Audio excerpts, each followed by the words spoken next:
Olá, pessoal. Bom dia, boa tarde ou boa noite. Eu não sei que hora que vocês estão assistindo esse nosso programa espetacular aqui da Rede Sul Global TV. Hoje, mais uma vez, com o Renato Júnior aqui no nosso programa. Renatinho, muito bom dia, boa tarde, boa noite. Dependendo do Bom dia, quão, Reginaldo. do horário que as pessoas Bom dia. estiverem assistindo. E é isso aí, Renato. Como é que você está?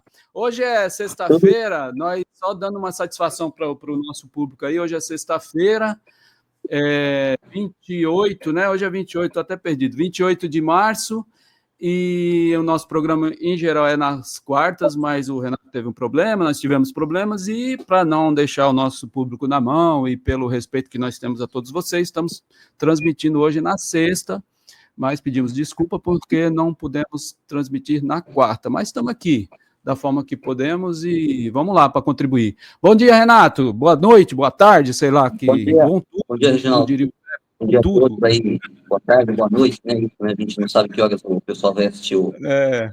a nossa conversa, né? Um grande abraço a todos. Ah, legal, cara. Renatinho, cara, nós estamos aí, rapaz, com o mundo, o Brasil, tudo com notícias e muitas coisas acontecendo, para o bem e para o mal, né? E aí, vamos falar sobre um assunto aí, Renato, que foi bem comentado, assim, né? Foi elogiado por muita gente, é a questão do FGTS mesmo, do Fundo de Garantia por Tempo de Serviço do Trabalhador, né? O nosso foco aqui é sempre o lado de cá da trincheira, que é o lado dos trabalhadores, então vamos aprofundar um pouquinho mais, né, Renato? O que você acha da gente falar um pouquinho mais sobre o que significa empenhar o fundo de garantia com relação a empréstimos, né? O trabalhador brasileiro, acho que não é segredo para ninguém, nós somos uma classe muito explorada, principalmente aqui no Brasil, e nós temos muita dificuldade de consumo, apesar da mídia dizer que a gente tem que consumir menos, né? Os caras falam que a gente tem que controlar a inflação consumindo menos, como se a gente consumisse pra caramba, né? Mas, de qualquer maneira, estamos aí com o FGTS agora também como uma oportunidade para os trabalhadores consumirem, mas também uma oportunidade, obviamente, para os bancos também lucrarem, né, Renato? Então, o que você nos Sim. diria inicialmente sobre isso, Renato? Eu acho que, em primeiro lugar, né, Reginaldo, assim, a gente não quer aqui dar dicas, orientações para o trabalhador, se ele tem que pegar Claro, empréstimo ou não. Acho que a discussão aqui, né, não é essa, né? A discussão claro. aqui é fazer uma análise Concreta, né? um pouco diferente, né? Assim, no sentido de que do seguinte, o que que é essa possibilidade de você oferecer o seu saldo de fundo de garantia como garantia, seu fundo de garantia como reserva aí, né, para pegar um empréstimo consignado. O que que isso significa e o que que isso sinaliza do ponto de vista das tendências, né, da acumulação, da situação da classe trabalhadora hoje no Brasil e das tendências à acumulação do capital no Brasil? O que que ela sinaliza? Eu acho que a conversa ela tem mais esse sentido, né? Não é o de, olha, pega ou não pega, pega o consignado oferecendo um fundo como garantia ou não, né? Eu acho que a discussão não é de orientação econômica, né? Mas, assim, do que cada Certo. um tem que fazer, tá? Mas eu acho que analisar mais realmente o significado de toda essa, desculpa, significado de toda essa MP, né, que o governo apresentou. Acho que é mais esse o objetivo. Sim, mas é isso mesmo, Renato, até porque, até nós aqui, assim, na Rede Sul Global aqui, nós demos essa notícia, não foi, assim, é uma notícia até com um viés até positivo, de certa forma, porque é aquela coisa, né? Consumir parece besteira, mas eu lembro sempre, viu, Renato, quando eu falo de consumir, eu lembro sempre de uma frase, quando eu estava estudando aí uma pesquisa que eu estava fazendo no mestrado aí sobre a fome no Brasil, né, Josué de Castro e tal, e aí eu lembro que eu escutei a Teresa Campelo falando que é muito fácil para nós aqui, que abro a geladeira e pego lá a minha cervejinha, uso a minha geladeira para pegar minha cerveja, assistir o Corinthians ser campeão contra o Palmeiras e tal, mas para muita gente que não tinha oportunidade de ter luz elétrica, a geladeira significa oportunidade de estocar alimentos. Sim. Estocar alimentos é algo que a gente não para pensar nisso, né? Então, quando a gente fala de consumo, também tem que pensar nisso, né? O cara vai ter oportunidade de comprar uma geladeira, que para nós aqui, o cara fala, comprar uma geladeira, né? Para nós aqui, classe média, não sei o cara compra uma geladeira frost free, uma geladeira não sei o quê. Muitas vezes a gente está falando de gente que não tem como estocar alimentos, gente. Isso aí é de uma dimensão tamanha. Assim como você pega o Nordeste, por exemplo, o cara tem a oportunidade de trocar o jegue por uma moto, também é um avanço fenomenal. Então, assim, é lógico, o Brasil ele é muito grande, o Brasil, a classe trabalhadora, ela tem suas particularidades, mas muitas vezes, né, a gente olha também pelo nosso viés aqui, urbano, classe média e tal, e fica nessa. E a gente, às vezes, não entende essas particularidades, né? Mesmo nós aqui da esquerda e tal, às vezes a gente não consegue mencionar o que significa para um sujeito trocar um jegue por uma moto, ou o sujeito ter uma geladeira em casa, né? Para quem já está muito acostumado com isso, né? Isso parece nada. Eu estou colocando isso, né, Renato, só para abrir esse leque, porque, de fato, é uma necessidade, as pessoas precisam consumir também, né? As pessoas precisam ter meios de sobrevivência, né? Então, obviamente que essa daí pode ser uma oportunidade? Pode, mas aí o que nós estamos problematizando é que tem vários aspectos nesse caminho. Não é isso, Renato? E eu não sei se você quer falar mais alguma coisa sobre isso. Eu acho que é isso, né? A ideia aqui não é ficar fazendo julgamento, juízo de valor de quem empresta, né? Quer dizer, a gente não está aqui para fazer o papel, eu vi esses dias, né, de economistas que estão sendo chamados na grande imprensa, seja ela na televisão, imprensa escrita, e ficar dizendo, né, olha, pega ou não pega o empréstimo, né? Que a questão aqui, para nós, não é esse o debate. Né? O debate aqui para a gente é de outra natureza, né? É de entender como que esse ciclo de endividamento ele é necessário para a acumulação do capital, né? Sim. Como que o consumo ele é um elemento, ele é um fator assim necessário para ter o giro do capital, né? E também entender um pouco a dinâmica muito própria do Brasil, que esses dias tem uma matéria que quase 42% da população adulta no Brasil está inadimplente, ou seja, tem alguma conta aí que ela não pagou, né?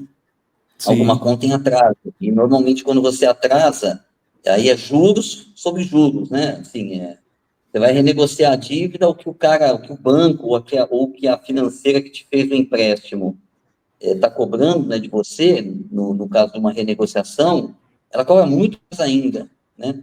Então, acho que a ideia nossa é um pouco fazer essa discussão, né? Não ficar entrando em julgamento, não é fazer juízo moral, né? Pega ou não pega, não é nada disso. A questão, o debate aqui é de outra natureza. Exatamente, Renato. E aí, nesse sentido, Renato, como é que você nos daria uma luz aí, Renato? Como é que essa questão do crédito consignado, que a princípio muita gente pode estar pensando, é o governo que está dando, tal. Como é que isso se liga com o poder político mesmo? Vamos entrar já logo nessa celeuma aí, no poder político que o sistema financeiro, ou que o capital financeiro tem no Brasil, e não é só no Brasil, né? é no mundo todo. Sim. O capital financeiro hoje tem um poder assim que a gente não tem muita noção, né? A maioria de nós não tem muita noção do que é isso, né? O que você poderia nos contextualizar nesse sentido aí um pouco, Renato? Então, eu acho que, em primeiro lugar, é o seguinte, né? O consumo, né? O consumo ele é o momento em que a mais-valia se realiza, né? É o momento em que a mais-valia se realiza, principalmente no consumo de bens, assim, voltados à classe trabalhadora. Só, Então, esse só é o um, só momento... um, Só um parênteses aí, Renato. A mais-valia, para quem não sabe, é aquele pedaço do teu trabalho que Sim, você não se apropria dele, tá? Estou sim. colocando a tecla SAP aqui para O muita período de gente, trabalho que a não gente pago, né? trabalha, a gente pega só um pedacinho que vai para o nosso Sim, salário, mas a sim, grande parte do nosso trabalho fica no bolso de quem nos explora, sim, só para o pessoal exatamente. ter essa, né? Não é isso, Renato? Se eu não estou Então, enganado? é isso, exatamente. Então, eu acho que, assim, então, o consumo é o momento em que a mais-valia se realiza. Então, ele é um elemento necessário para a circulação do capital e para a acumulação do capital. Não que o capital dependa exclusivamente ou unicamente do consumo, né? Ele tem outros instrumentos também, né, de acumulação. O consumo é um deles. E no caso assim, puxando um pouco mais para essa realidade brasileira, nós temos um cenário, né, nós temos uma situação em que, primeiro que, e aí assim, analisando muito em torno dessa situação do mercado dos produtos voltados ao mercado de consumo para a classe trabalhadora, para uma fatia do mercado, aí, do que a gente poderia dizer, né, o termo é horrível, né, mas vamos usar aí uma classe média baixa, mas a gente Uhum. pode dizer o seguinte, né, eu falei agora há pouco, que quase 42% da população brasileira adulta, ela está inadimplente, tá? Quase 41,81% para ser mais exato. E isso, né, assim, essa inadimplência, ela tem alguns motivos, tá? Que não é aqui não, a causa, né, não é uma propensão do povo, da classe trabalhadora a ser caloteira, como Claro. muitas vezes os banqueiros tentam dizer, né? Não é É, de ser caloteira. Primeiro que a gente tem um país de salários muito baixos, tá? exatamente. Salários muito baixos. Quer dizer, cerca de 70, 80% da população trabalhadora ganha, né, 2, 3 salários mínimos, o que é muito pouco, considerando que Exato. o salário mínimo calculado pelo Diese, hoje teria que estar em torno aí de R$ 7.000. Então, Isso. 2, 3 salários mínimos, você vai ter aí uns 4, até R$ 4.200 aproximadamente. Tá? Então, são salários baixíssimos. Segundo, que você tem uma alta rotatividade no mercado de trabalho. O mercado de trabalho no Brasil é altamente rotativo. Tá? A quantidade de trabalhadores que saem do emprego com menos de um ano assim, uma dimensão, assim, uma proporção absurda, né? A gente tem também um mercado de trabalho altamente precarizado, tá? Altamente precarizado. Com Isso. muita gente na informalidade, né? Trabalhadores que vão alternando, né, empregos precários, sem registro em carteira, com empregos formais, né? Então, você tem essa situação. E, ao mesmo tempo, toda essa classe trabalhadora, ela está inserida no que a gente podia dizer aí de uma sociedade moderna, né? Em que tudo, né? E não é nem por gosto, porque ele tem uma propensão a consumir, não é nem por isso. Mas você falou da geladeira, então, por exemplo, hoje, você tem uma indústria alimentícia, como diz um amigo muito especial, um camarada da Armada Crítica, né, o Newton, ele fala o seguinte, que hoje boa parte dos alimentos não é alimento, é composto alimentar, tá? Composto alimentar com alto prazo de baratos em relação aos produtos in natura, né? Baratos em relação aos produtos in natura, porque os produtos in natura levam mais tempo para você preparar e a classe trabalhadora, como trabalha muito e mora longe, ela leva muito tempo em transporte público, ela não chega em casa, não tem muitas vezes tempo, né, para preparar o alimento. Então, esse composto alimentar, ele já está pronto, mas ele precisa de uma geladeira, ele tem um alto prazo de duração, né? Se você comprar um pé de couve numa feira livre, ele vai durar uma semana. Se você comprar uma lasanha pronta, vai durar um mês, sabe? Então, assim, você depende de uma geladeira para você poder guardar esse alimento. É simples assim, né? Com a dificuldade, né, principalmente nas grandes cidades, de deslocamento e um transporte público de péssima qualidade, tá? O trabalhador muitas vezes compra um carro para poder se deslocar do trabalho para casa. Com muitos trabalhadores, né, trabalhando aí como MEI, como informais, às vezes ele utiliza o carro como instrumento de trabalho para facilitar o deslocamento, né, de um cliente aí para outro, né? E assim, você precisa hoje de um celular. O celular hoje se tornou mais do que um telefone, mais do que um meio de comunicação, um telefone. Você faz tudo pelo celular. A tua carteira de trabalho hoje está no celular, a carteira digital. Um trabalhador que é demitido de uma empresa, ele faz o acesso dele ao seguro-desemprego e ele saca o fundo de garantia porque ele tem um aplicativo baixado no celular. Então, assim, a necessidade desses bens de consumo, tá? Que não é o trabalhador, né, que vai buscar, isso é uma imposição do mercado, uma imposição da dinâmica do capital para o povo, né? Porque os liberais, eles falam o seguinte, né, que as mercadorias são lançadas no mercado porque o mercado identificou uma necessidade que existia na sociedade e foi lá e produziu. Não, isso é falso. Isso é falso.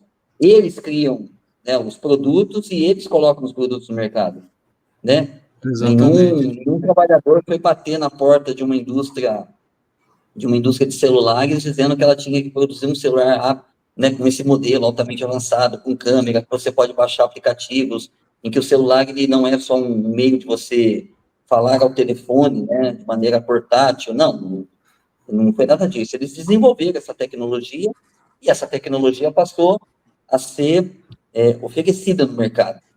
Exatamente. Né? Então, assim, e aí tudo isso acontece, e aí eu posso dizer também o seguinte, né? Não só em produtos de consumo pessoal, mas se a gente considerar também, por exemplo, diante da falta, né, de um serviço público de saúde, de educação, de qualidade, muitos e muitos trabalhadores vão, assim que tem um salário um pouco melhor, eles vão contratar um plano de saúde, ou a empresa já oferece um plano de saúde para ele, né? Ou ele vai botar o filho numa escola pública, numa escola privada, desculpa. Ele tira o filho da escola pública e coloca o filho numa escola privada. Então, tudo isso somado num cenário, né, de brutal exploração da classe trabalhadora, né, de alta rotatividade, de salários baixíssimos, de um mercado de trabalho altamente precarizado, e tudo isso ainda adicionado a uma situação, né, em que o modo de produção capitalista ele vive uma situação frequente de crise, tá? E nas crises o capital demite, o capital desemprega, né? Então tudo isso somado, você tem um cenário como esse, de uma inadimplência de 41,81% da população. Tá? Sem considerar também, Reginaldo, que em parte, por exemplo, o que deu uma alta popularidade ao governo Lula lá atrás, no primeiro e no segundo mandato, foi o consumo e o endividamento familiar. Então, estava a família inteira trabalhando, o pai, a mãe, o filho ali já com 18, 19 anos, né? Então, estava todo mundo no mercado de trabalho, formal e informal, né? Houve um processo também de incorporação dessas pessoas ao mercado bancário, tá? Colocando todas elas na dependência, até para os seus... Você não faz um Pix hoje, se você não tiver uma conta em banco. Por exemplo, o Pix é a coisa mais... se popularizou absurdamente, mas você não faz um Pix se você não tiver uma conta em banco, tá? Exatamente. Então, tudo isso, né, nesse cenário todo de um país como o nosso, né, de capitalismo dependente, onde os choques e as crises econômicas eles são mais violentos, tudo isso gera esse cenário de inadimplência, tá? De inadimplência, de você estar devendo para os bancos, porque também é uma situação muito louca, né? Porque você vai pelo menos era, nas Casas Bahia era assim, né? Você, na verdade, você contratava um empréstimo e saía de lá com um produto, né? Não é o contrário, né? Você não ia lá comprar um produto e saía com uma dívida, não. Você contratava uma dívida e saía com um produto, era o contrário, tá? Ou seja, as financeiras, né? As compras hoje em muitas lojas, elas são feitas intermediadas por instituições financeiras, às vezes da própria loja, né? Do próprio magazine, enfim, que vende os produtos. Então, acho que, assim, a gente tem que entender todo esse cenário, né? E entender por que a inadimplência bateu nesse número, né, de quase 42% da população adulta. E nisso tudo, ou seja, a gente verifica, né, a gente constata como que os bancos, agora, né, principalmente através da FEBRABAN, como que eles estão descobrindo uma nova forma de aumentar o endividamento da classe trabalhadora, né, que foi a solução que eles encontraram e construída com o governo, de oferecer empréstimos com os trabalhadores oferecendo o seu saldo no fundo de garantia, que é uma roubada, né? Mas, enfim, eu não vou entrar aqui no mérito, acho que cada um toma as suas decisões. Mas o que chama atenção é que, mais uma vez, né, ao invés de confrontar esse cenário, né, o governo ele busca contornar o cenário. Então, ele contorna. E aí ele oferece uma solução e não é uma solução do ponto de vista da classe trabalhadora. Ela pode ser uma solução imediata, pode resolver o problema de algumas pessoas, mas a gente, assim, a gente tem que analisar aqui do ponto de vista mais geral, né, do movimento histórico mais geral. O que isso significa, tanto num processo que veio sendo construído e que leva a essa situação, como também daqui para frente. Eu acho que é um pouco essas considerações aí que a gente tem que fazer para poder analisar essa solução apresentada pelo governo. Ô Renato, você falou umas coisas muito importantes aí. A classe trabalhadora brasileira, desde sempre, tá? Desde quando os portugueses começaram a cultivar cana-de-açúcar aqui, ou até antes, né? Desde quando começou a explorar os indígenas, os negros africanos e por aí vai, nunca se teve uma política, de fato, para a classe trabalhadora desse país aqui. E aí, Renato, eu queria trazer alguns dados concretos aí, até para o pessoal entender bem do que nós estamos falando. E até a crítica também, porque, veja bem, eu já vou dando um alerta àqueles que acham que a solução é ir para a direita, né? Porque daí pode ser que o Renatinho está falando aqui, mas o governo poderia estar fazendo mais e tal, então eu vou escolher um governo, né, quando for na próxima eleição, eu vou lá para o outro lado, né? Porque o outro lado, então, é que resolve. Pode ser que alguém faça essa interpretação. Então, antes que alguém faça essa interpretação, eu quero trazer um dado aqui do que é governo de esquerda e o que é governo de direita, com todos os problemas do governo de esquerda que a gente pode colocar, que a gente poderia ser melhor. Porque quando, né, Renato, eu não sei se você concorda comigo, quando a gente critica, que a gente olha assim, a potencialidade do Brasil, da classe trabalhadora e de tudo, a gente sabe, nós poderíamos estar melhores, nós merecemos e poderíamos melhorar, né? Já o pessoal do lado de lá acha que nós não merecemos nada, que nem aquele cara do restaurante fala, o pessoal da cervejinha saiu, não quer trabalhar porque está querendo Bolsa Família e tchau, né? O cara o empresário, muitas vezes, ele nos coloca como um bando de vagabundo que não quer trabalhar, né? E aí o cara fala, tô aqui pagando salário e o cara não quer trabalhar. Mas olha o salário que o cara paga, que, enfim, que é o nosso normal. Porque, né, Renato, você sabe melhor do que isso, do que eu, mas só eu vou tentar explicar da minha forma. O Brasil tem o artigo 7º da Constituição que diz que dos direitos fundamentais, salário mínimo, inclusive, que ele tem que dar conta, isso é constitucional, tem que dar conta simplificando, de você ter uma vida digna. Você possa ter um pouquinho de comida, saúde, uma casinha, uma coisa bem, né, bem leve, bem tranquila, mas digno, cidadão, né? O artigo 7º, isso está na Constituição, tá? E é bom falar isso, por quê? Porque essa semana teve toda uma discussão se os fascistas, os nazistas estão sendo garantidos os direitos dele e tal. O sistema jurídico brasileiro nunca garantiu direitos para a classe trabalhadora e agora está aí chorando porque, né, está dizendo que uma mulher passou batom, que não sei o quê, e nunca ninguém reclama quando uma... Até falei isso ontem com o Alexandre, né? Nunca ninguém fica indignado quando uma mãe de família é obrigada a entrar no supermercado, pegar um pacote de bolacha para alimentar um filho que está com fome e é condenado a 30 anos de cadeia, ninguém se indigna, né? Mas então esse é o Brasil que a gente às vezes tem que encarar. Mas o que eu queria dizer era o seguinte, Renato, o artigo 7º diz isso, e o DIEESE, que é o departamento ligado aos sindicatos, intersindical, que tem um grupo de economistas lá que faz o cálculo de quanto que a gente tem que ganhar, né, que foi o que você falou aí, tem que receber para cumprir esse artigo 7º da Constituição, para a gente ter o mínimo necessário para viver, né? E aí, quando você pega o que diz o salário mínimo, que é o que é estabelecido por lei, que deveria garantir todas as nossas necessidades básicas, tá? Não é comprar um carro zero, não é nada disso, não, é o basicão.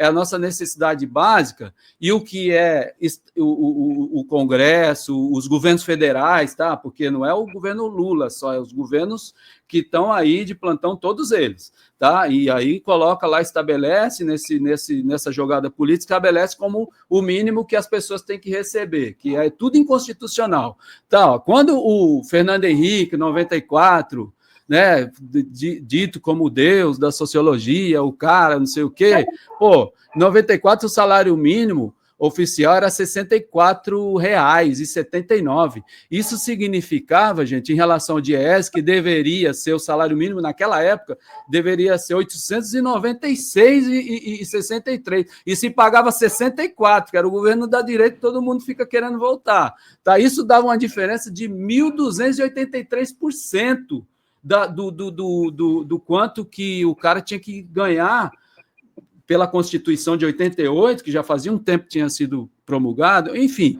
Aí, desses 30 anos de lá para cá, de 94 até 2024, não mudou muita coisa, não. Mas só que aí o cara vai falar assim, mas tá, não mudou muita coisa, mas aí nós tivemos um governo de esquerda que foi o único período que essa diferença diminuiu.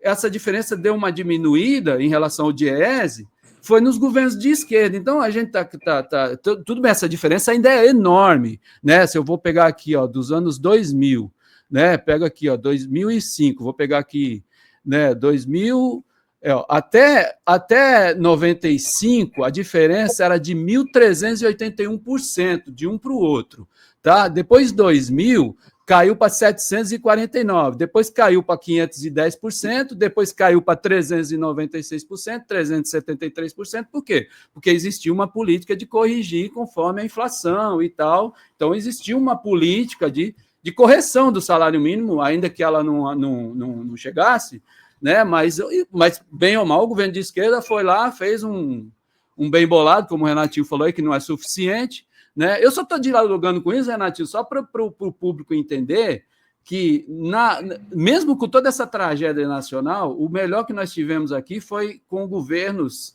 que têm um olhar mais à esquerda, tá? Porque senão o cara vai começar a falar assim, então a gente tem que voltar para ir para a direita, porque a direita que é bom. Não, gente, a direita é péssimo, entendeu? Quando você pega aqui, ó, 2020, ó, a gente pega aqui, ó, 2015, a diferença do salário mínimo que deveria ser pela Constituição e o que é pago, estava em 373%. Depois, quando veio o Temer, toda aquela galera lá, aí já começou a subir a diferença de novo, já foi para 438% a diferença. E aí subiu. Aí depois, agora, com o governo de esquerda de novo, 2023, começou a cair um pouquinho.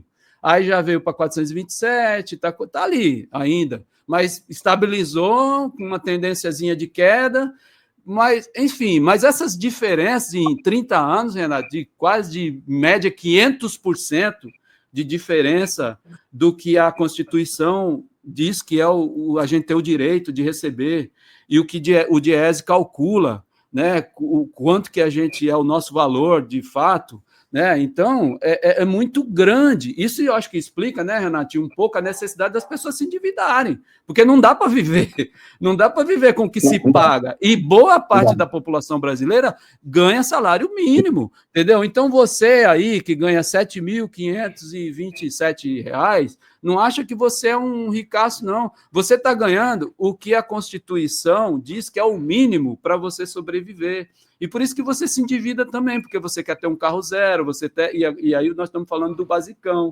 você quer ter um pouquinho mais do que o basicão, e lógico, você também se endivida.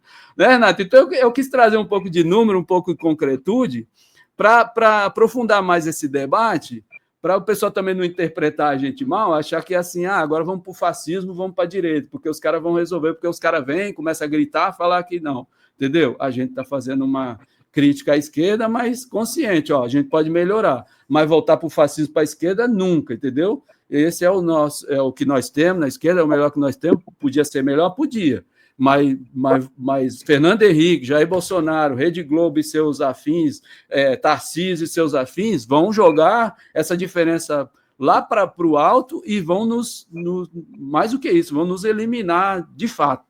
Não é isso, Renato? Então, desculpa, eu me alonguei, mas eu acho que é interessante trazer esses dados aí. Fala aí, Renato, desculpa. Que veja bem, e quando você apresenta essas diferenças, né, o que a gente percebe também é que o sistema bancário, né, quer dizer, tem uma inflação de juros no Brasil, tem uns dados que aquele site Poder 360 trouxe, já faz alguns meses já, acho que final do ano passado, em que ele faz uma comparação com o plano real, a inflação, né, medida do plano real até julho de 2024, na verdade. Temos 30 anos do plano real, né? E a inflação de juros, ela é maior do que a inflação dos produtos da cesta básica. Tá? Então, o que a gente percebe é que tem um poder, assim, gigantesco, né, do capital financeiro, né, ou seja, uma hegemonia e um processo de financiarização da economia, né, e da sociedade, em que os juros eles se tornam um instrumento do sistema financeiro, dos bancos, né, os juros se tornam um instrumento de acumulação de capital, em que ele no caso aqui, né, do consumo, né, desse estímulo ao consumo via endividamento, os juros ele se transforma num instrumento, inclusive, de pegar, de fazer algum tipo de fazer uma espécie de punção, né, sobre o tempo de trabalho pago ao trabalhador, sobre o salário dele, aquilo que lhe caberia, tá, para ele se reproduzir.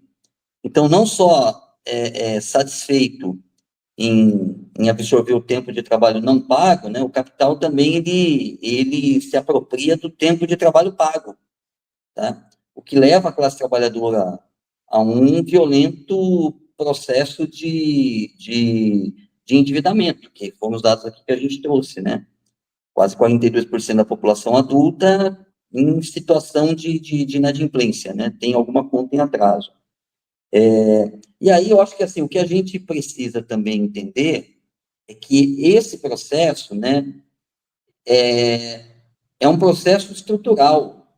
O capitalismo brasileiro ele depende disso para funcionar, tá? É claro que quando tem um governo de esquerda, a gente, enfim, a gente também não fica contente com a reprodução dessas políticas de acumulação de capital, que são políticas altamente nefastas para o trabalhador, né? O endividamento é altamente nefasto para o trabalhador.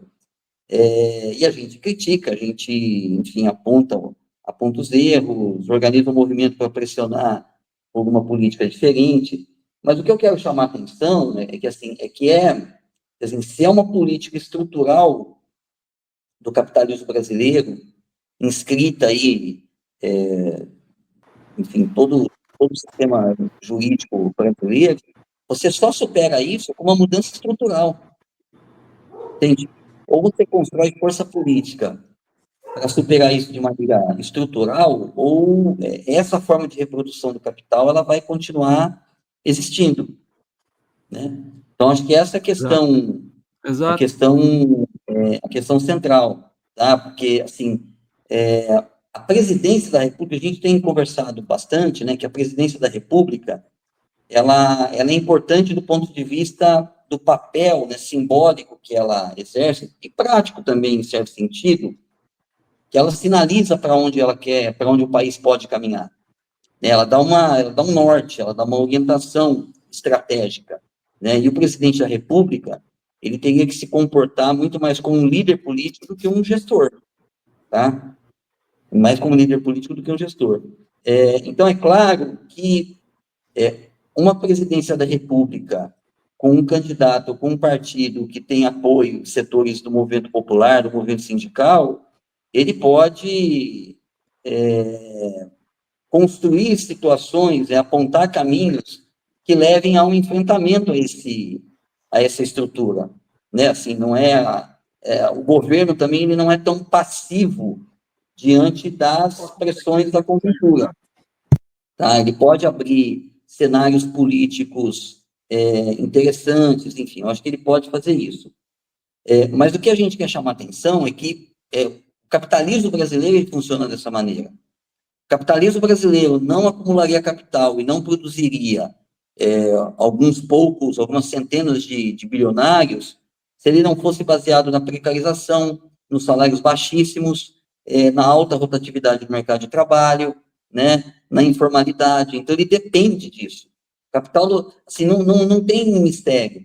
Se você tem super acumulação de capital numa ponta, tá? E normalmente essa ponta ela é pequena, né? Bem pequenininha, é porque a outra ponta, que é muito maior, muito mais gigante, ela sofre um processo de desacumulação de capital, de propriedade, né? E aí eles têm todos os instrumentos para fazer isso, tá? Pela propriedade do bem de produção, pela monopolização da economia, pelo controle sobre o capital monetário, sobre o controle sobre os fundos públicos, o controle sobre o Estado, né? Então, é assim que eles fazem. Então, acho que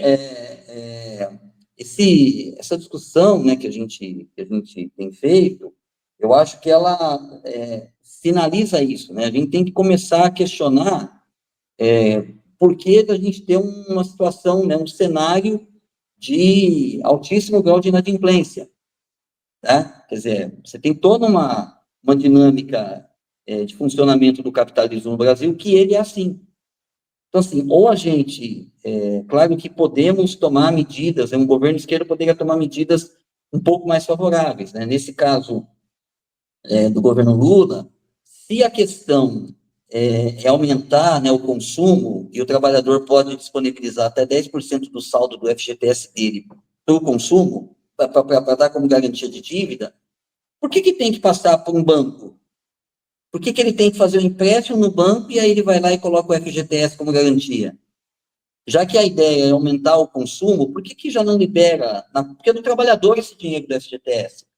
Por que já não libera esse saldo, né, esses 10% que ele tem de saldo? Por que já não libera para o trabalhador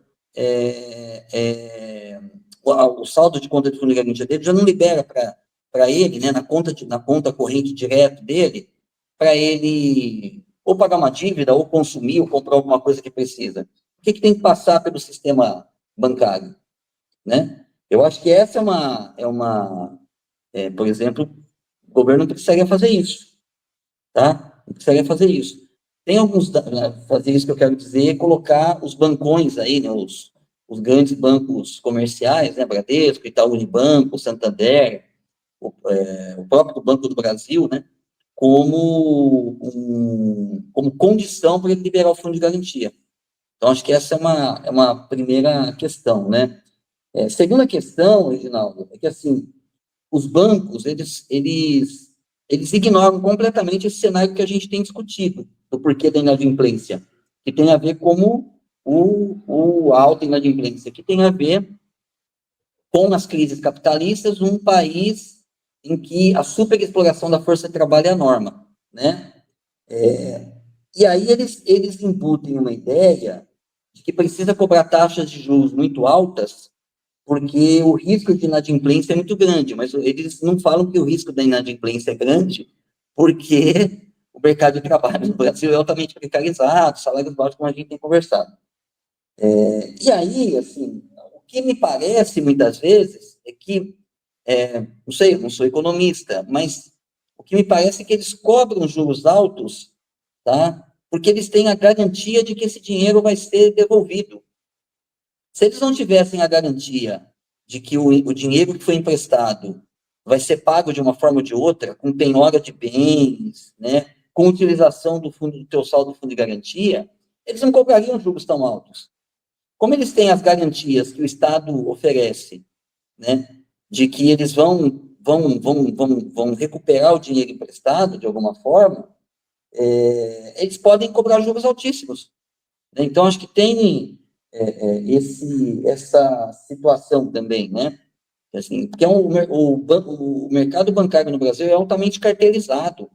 São 4, 5 bancos, né, que controlam o sistema bancário no Brasil, né, dos bancos comerciais, sem discutir aqui os bancos de investimento, né? E uma outra situação também é que, se por um acaso o trabalhador, né, ele oferece o seu saldo de fundo de garantia, os seus 10%, mas caso esses 10%, né, numa situação de demissão, for insuficiente para saldar a dívida que ele tem, né, pelo projeto, isso pode ser carregado para o novo emprego dele. Então, ele realmente contrata uma dívida para a vida dele, porque ele pode, num outro cenário, num outro emprego, essa dívida ser carregada para a nova conta de fundo de garantia que vai ser aberta, né? Então, eu acho que tem algumas questões aqui que a gente precisa, enfim, né? Isso que a gente está falando, tem uma dimensão estrutural do capitalismo e que me parece cada vez mais que é um objetivo, né?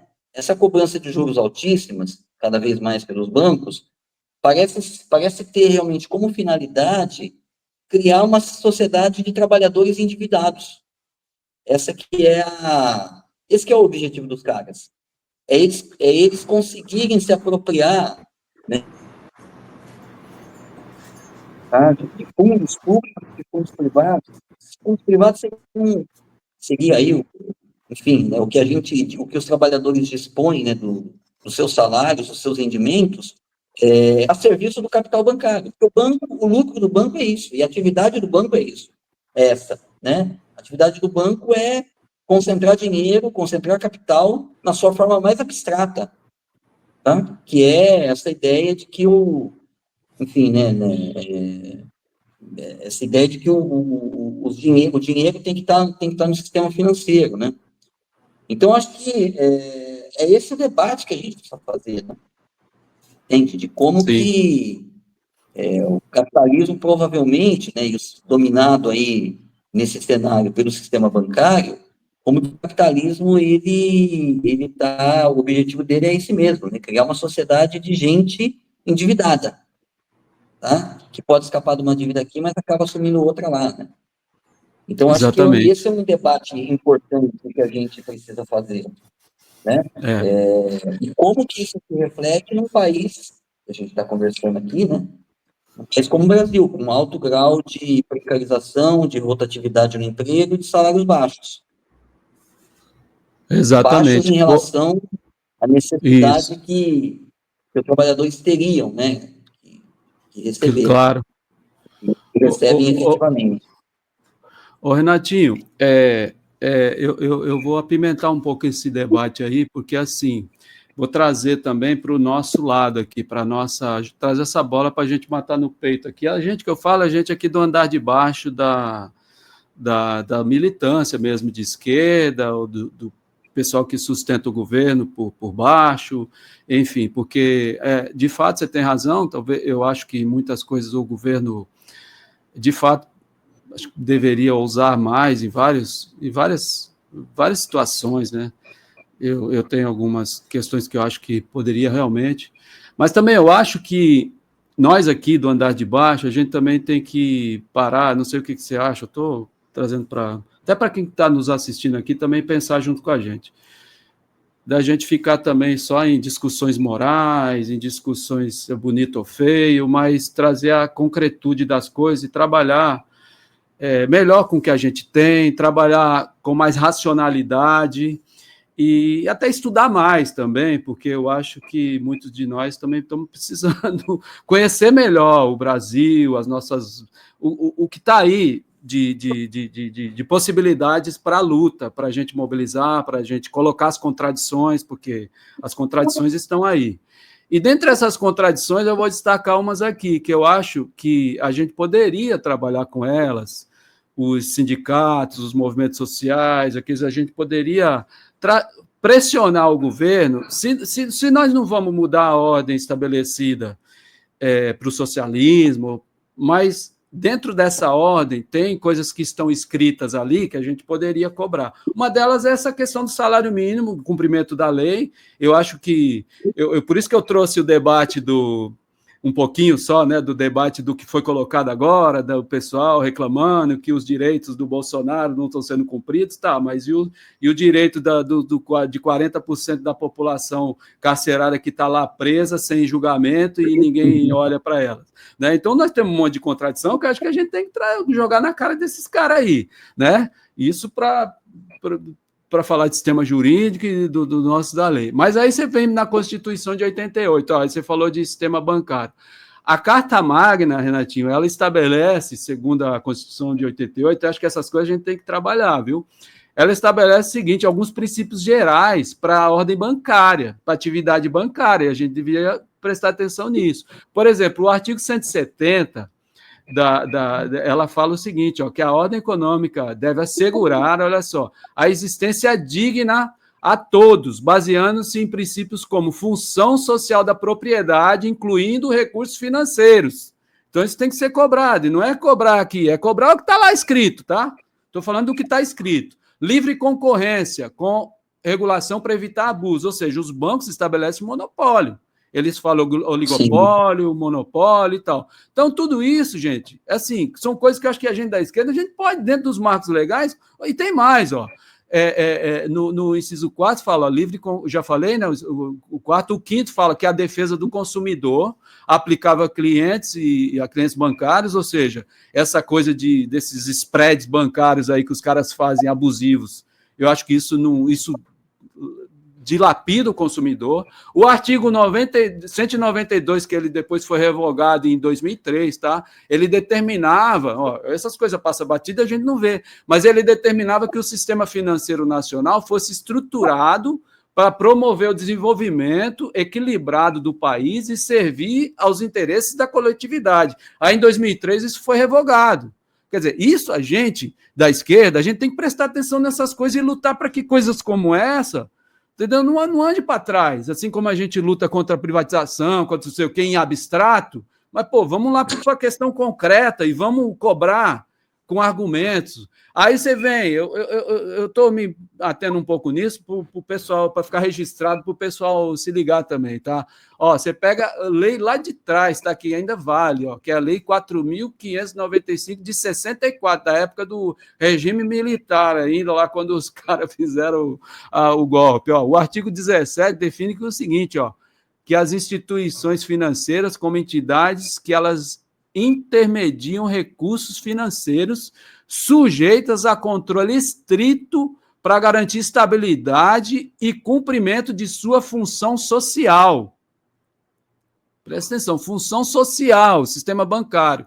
Artigo 10, exige autorização do Banco Central para funcionamento. Eu acho que tudo isso todo mundo sabe, mas é bom que se diga que banco só existe porque o governo autoriza, porque o Banco Central autoriza, tá? Depois você tem lei complementar de 2021 que fala o seguinte, ó, que aí já é mais nova, ó, que ela reforça a função social, vou repetir, indiretamente, tudo bem, ao estabelecer que o Banco Central, aí o Banco Central, tem lei para o Banco Central, viu, que o cara fala o Banco Central autônomo, não sei o quê, tudo bem, mas só que é o seguinte, ele não cumpre a sua função social quando ele não zela pela estabilidade financeira e eficiência do sistema, evitando crises que prejudiquem a sociedade. Ou seja, o Banco Central, muitas vezes, produz crise, né?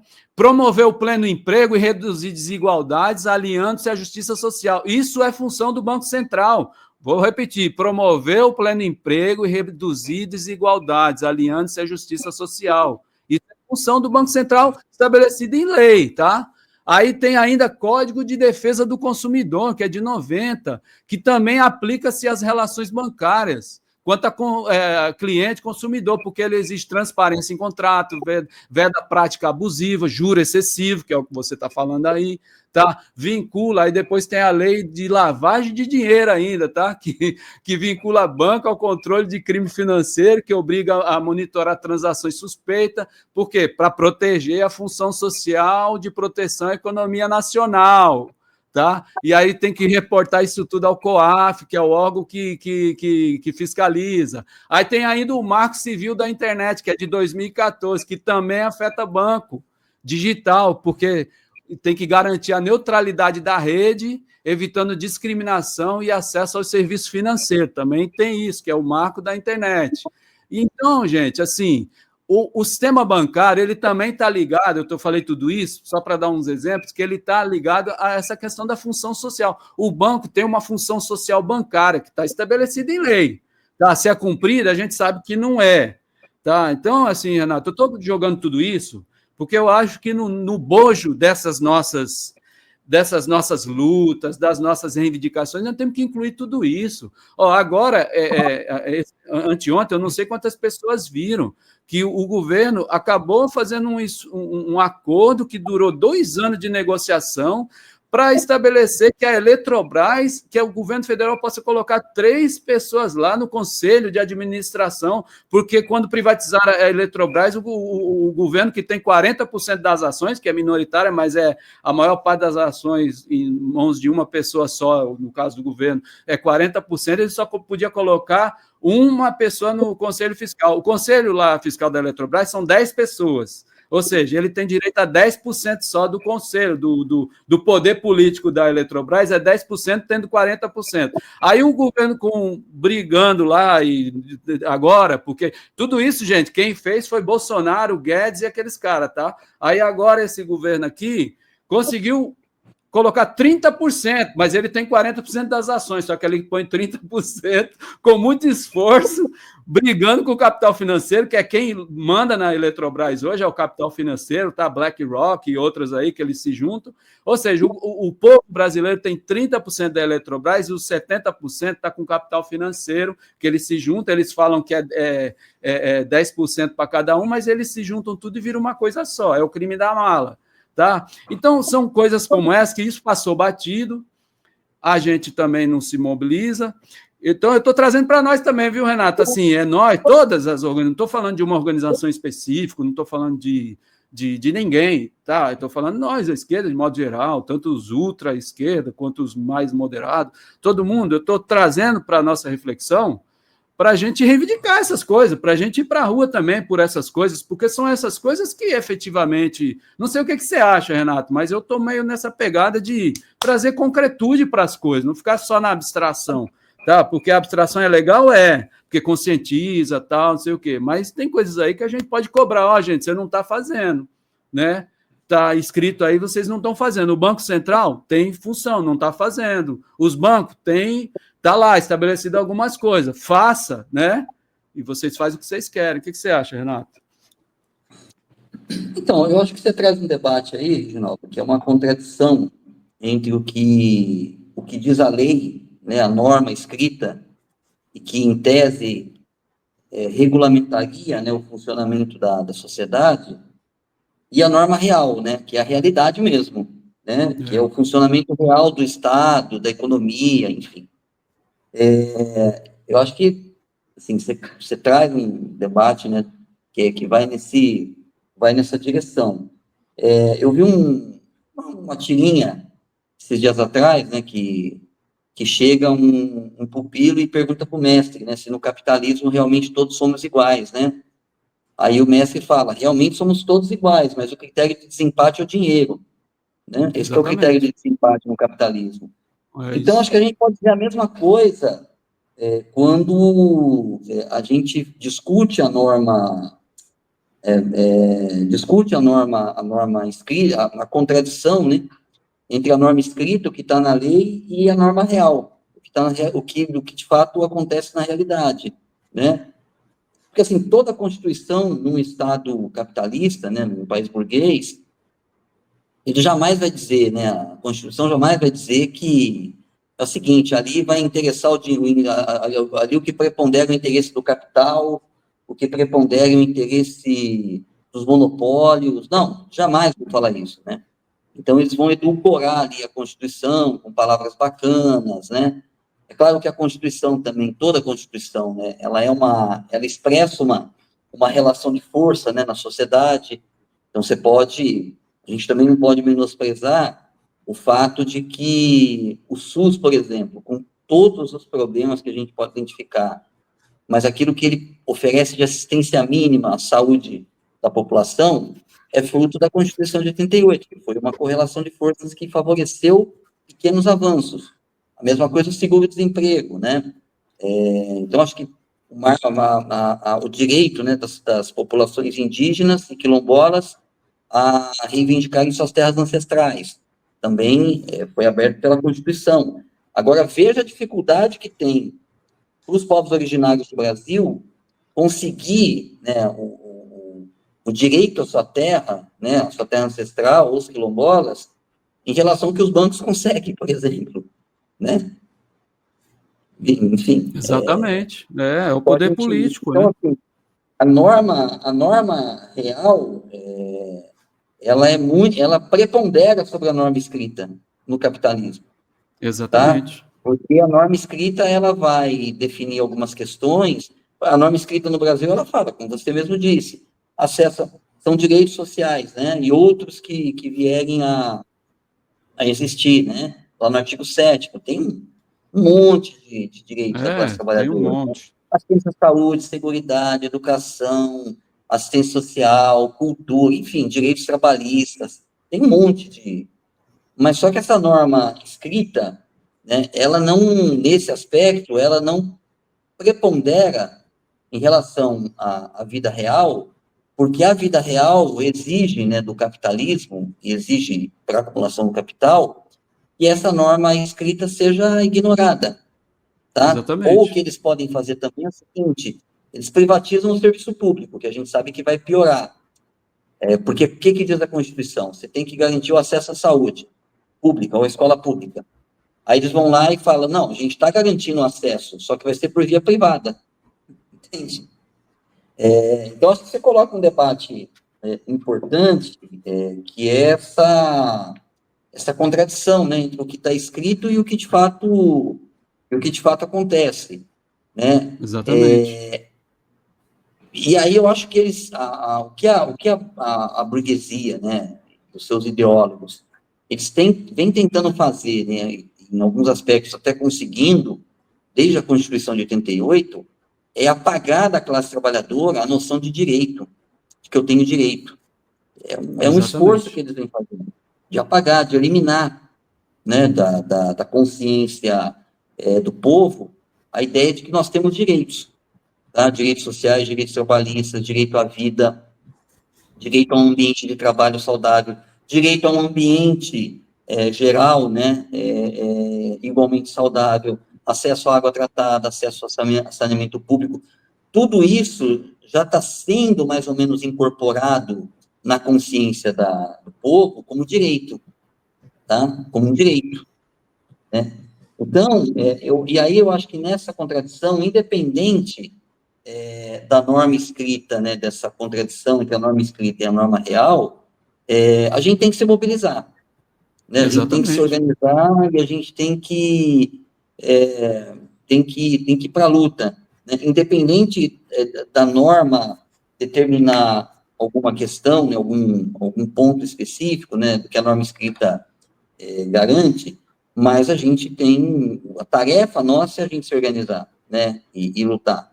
Então, acho que com dois objetivos, com três, na verdade. Três objetivos. Primeiro, fazer valer o que está escrito, né, na norma, na norma legal, né, adicionar outros direitos, que a gente também tem que fazer isso. E, em terceiro lugar, educar e preparar a classe trabalhadora para que ela tenha força política suficiente para derrotar a burguesia e construir uma outra sociedade, onde não vai ter mais contradição entre a norma escrita e a norma real. O que está na norma escrita vai se tornar realidade, né? Porque essa contradição acontece porque o poder do capital é o que prepondera. Então, nós estamos numa sociedade capitalista. Então, os interesses do capital eles vão preponderar. De forma absoluta? Nem sempre. Pode ser de forma relativa, né? Dependendo da correlação de forças, o cenário político.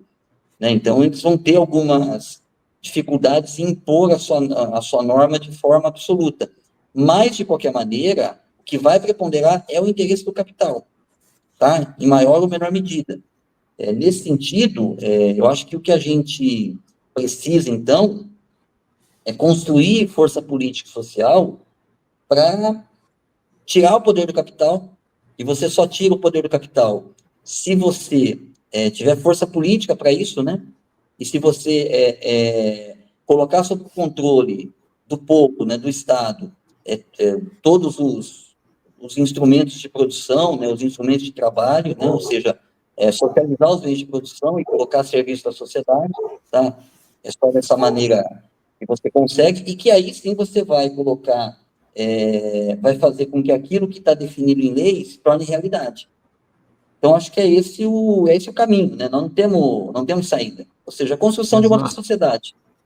Por mais que possa desagradar alguns e ferir alguns ouvidos, nós temos que fazer a revolução. Exato. Nós temos que fazer a revolução, transformar essa sociedade. Enquanto houver essa sociedade burguesa, dividida em classe, em que o poder do capital ele é superior a qualquer valor humano, ele é superior à dignidade humana, qualquer valor moral, essa contradição entre o que está escrito e o que de fato acontece vai continuar existindo.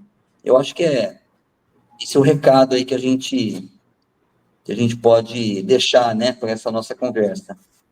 Perfeito, perfeito, Renato. Não, é isso mesmo. Eu tô trazendo isso e justamente nesse sentido que você falou mesmo, porque o que não faltam são contradições para a gente explorar nesse modo de produção capitalista, né? E aí eu acho que muitas vezes a gente se esquece ou não tem habilidade suficiente para explorar da maneira correta.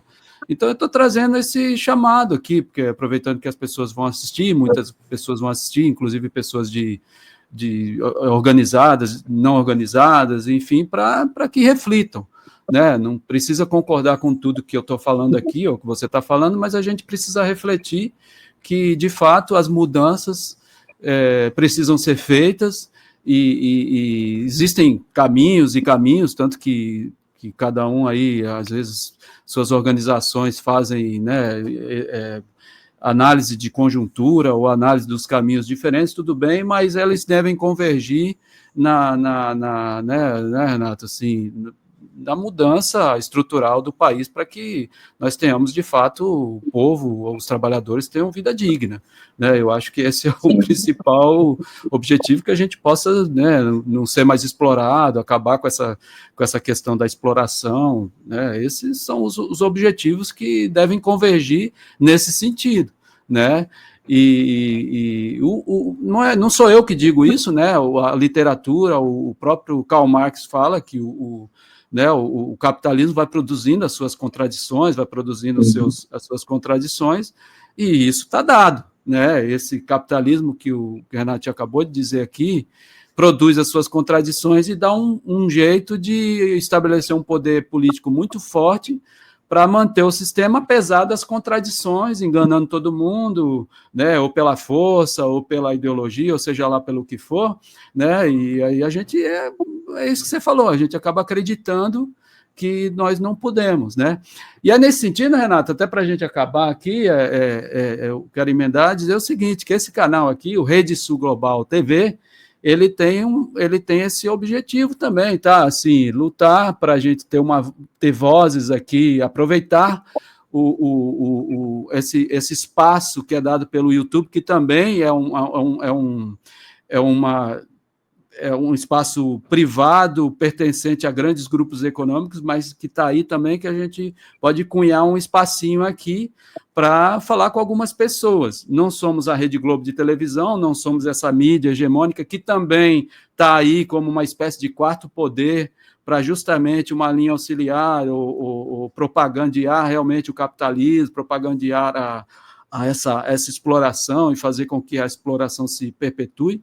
E pelo menos no meu entendimento, não sei do Renato aqui, que esse é um grande mal também para a nossa sociedade, né? A Rede Globo, desde 65, vem nos alienando e nos colocando, nos infantilizando nessas questões políticas e tudo isso, e cerceando a nossa cultura brasileira. Para nós aqui do Sul Global, é um grande mal.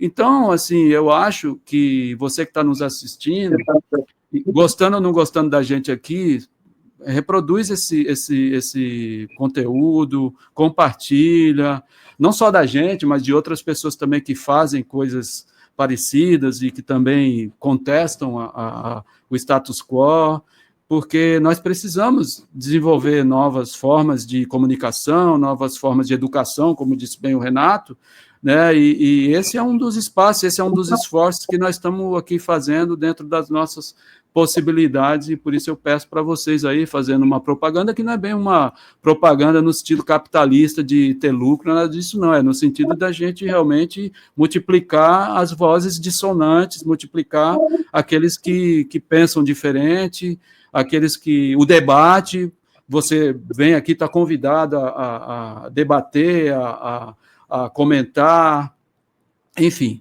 é isso. Mas, Renatinho, muito obrigado. A bateria do Renatinho já deve estar acabando, né, Renatinho? Nós já estamos aqui há muito tempo. Já está no final. É que o tempo passa, esses papos aqui, Renato, eles não têm fim, né? E eles são muito bons também. Sim. Eu queria te agradecer, Renato, se você quiser dar uma palavrinha final. Eu, de minha parte, assim, mais uma vez, um debate espetacular, só agradeço aí a sua sabedoria, você compartilhar com a gente aí a sua inteligência, a sua sabedoria. Eu adoro conversar com gente inteligente, é muito bom. E é isso, Renato. Até a próxima. Eu acho que quarta-feira que vem, espero, ou semana que vem, seja lá qual dia que for, a gente está aqui de novo, né, Renato? E vamos continuar. E mais uma vez, se inscreva, aperta o sininho aí, tamo junto. E aí, Renato? Acho que agradecer de novo o espaço, né, pra gente... acho que agradecer novamente o espaço, né, o convite. Obrigado. Enfim, é um momento da gente refletir algumas questões, né, que são importantes para a vida da classe trabalhadora. E vamos seguir em frente, seguir na luta, que o povo não tem outra saída. É se organizar e lutar. É isso. Beleza, Renato? Obrigado mais uma vez. Beleza. E valeu, gente. Obrigado pela participação de vocês aí. E bora lá, que tenhamos uma ótima fim de semana e paz e uma boa vida para todos nós aí. Valeu, gente. Obrigado e até a próxima. Até semana que vem. Tchau.